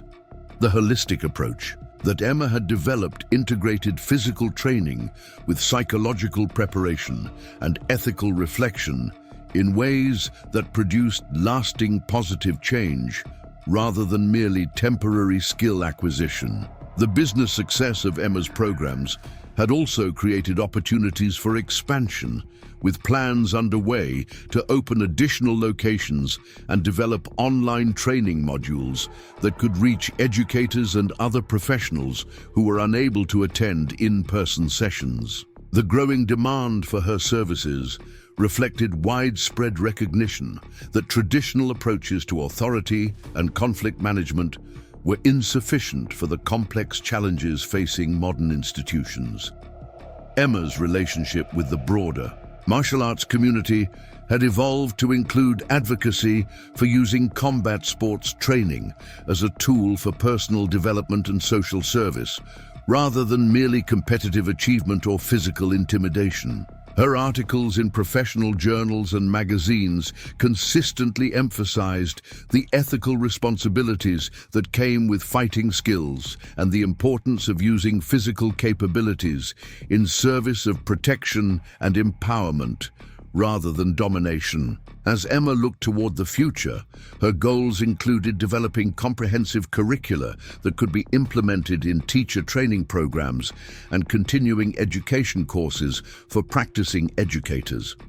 The integration of physical awareness, emotional regulation, and conflict resolution skills represented a holistic approach to professional development that addressed the real challenges facing contemporary educational environments. The story that had begun with a nervous substitute teacher hiding her true identity had evolved into a narrative about authentic leadership, personal growth, and the power of honest relationships to transform individuals and institutions. Emma's journey demonstrated that strength and service were not opposing forces, but complementary aspects of effective leadership that created lasting positive change in communities and organizations. The gymnasium at Riverside High School, where everything had changed, now served as a symbol of transformation rather than conflict. A place where authentic encounters had replaced superficial power games with relationships based on mutual respect and genuine understanding. For Emma, it represented the birthplace of a more integrated version of herself that honored both her competitive heritage and her commitment to helping others develop their full potential. The lessons learned by everyone involved continued to influence their choices and relationships years after the original encounter, proving that authentic moments of truth could create positive change that extended far beyond the immediate participants, to benefit entire communities and future generations of students and educators. Up next, you've got two more standout stories right on your screen. If this one hit the mark, you won't want to pass these up. Just click and check them out.